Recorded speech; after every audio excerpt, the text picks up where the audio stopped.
प्यारे बच्चों, गुण संधि की परिभाषा और उसका सूत्र जान लेते हैं कि क्या है। तो देखिए, गुण संधि का सूत्र है आद गुण है। क्या है? आद गुण है।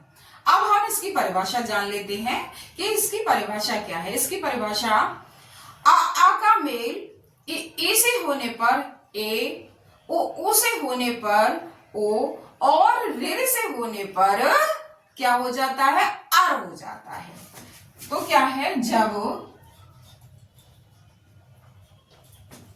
आ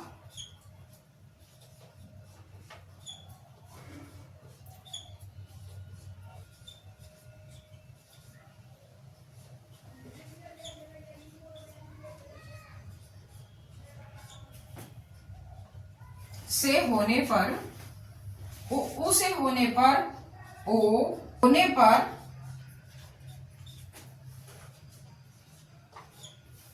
क्या हो जाता है? आर हो जाता है।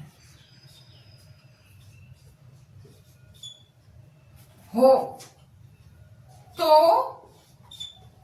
उसे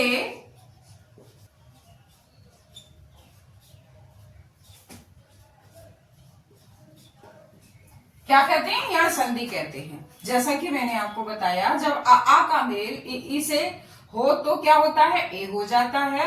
उ से होता है तो ओ हो जाता है, तथा रे से होता है तो क्या होता है? अर हो जाता है।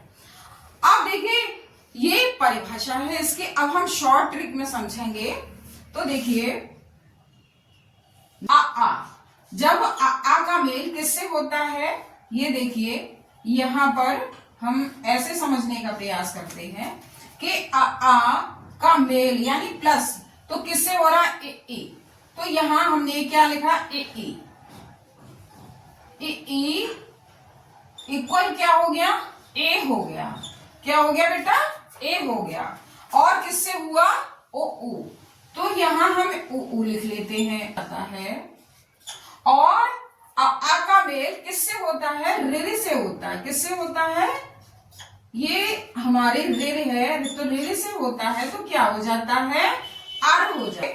हमारा जो हम स्वर कहां से निकालेंगे? प्रथम शब्द के अंतिम वर्ण का स्वर। तो यहाँ हमारा था में आ का स्वर आ रहा है और यहाँ हमारा ई का स्वर आ रहा है। तो दोनों मिलकर हमारी क्या हो गई? ए हो गई। और ए की मात्रा हमें कहाँ मिल गई? ये हमें ए की मात्रा मिल गई। क्या मिल गई? ए की मात्रा मिल गई।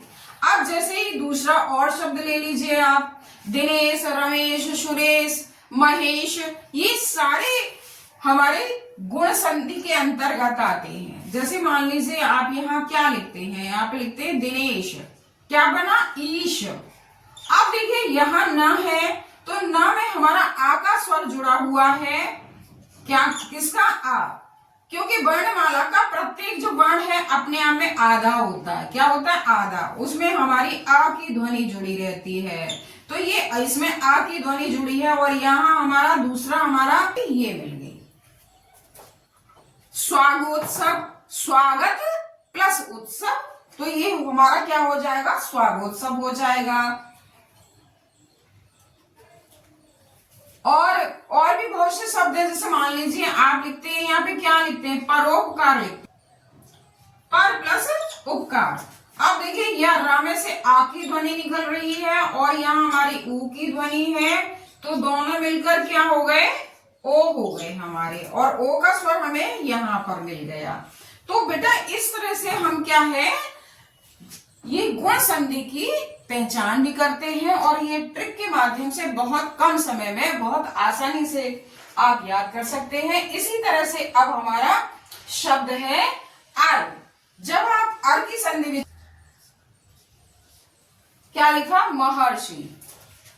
तो जब आप महर्षि की संधि विच्छेद करेंगे तो क्या बनेगी? महा प्लस क्या बनेगी? ऋषि। क्या बनेगी? ऋषि। अब देखिए यहाँ आ का स्वर निकल रहा है आपका और यहाँ पर क्या है? री है। री का स्वर है तो दोनों मिलकर क्या हो गए बेटा? दोनों मिलकर आपके अर हो गए। क्या हो गए? अर हो गए। तो इस तरह से आप संधि की पहचान कर सकते हैं। अब यहां आप दूसरे शब्द लिख लीजिए, देवर्षि। तो यहां पर जब करेंगे तो क्या बनेगी, देव प्लस ऋषि। तो यहां हमारी किसकी ध्वनि है, आ की ध्वनि है, और यहां हमारी ऋ की ध्वनि है। तो दोनों मिलकर क्या हो गए, अर। क्या हो गए, अर। और ये अर की मात्रा, ये जो लगी हुई है ना बेटा, ये अर की मात्रा है, देवर। तो ये अर, ऊपर जो मात्रा है वो किसकी है, र। और ये हमेशा जो ऊपर रा होता है वो आधा माना जाता है, जो ऊपर रा उड़ता है वो आधा माना जाता है, इसीलिए यहाँ पर ये क्या है, आर है। तो इस प्रकार बेटा आप संधि की पहचान करेंगे। आशा है बहुत अच्छे से आपको समझ में भी आ गई होगी। और मेरा वीडियो अगर पसंद आया हो तो लाइक कीजिए, सब्सक्राइब कीजिए, शेयर कीजिए। धन्यवाद।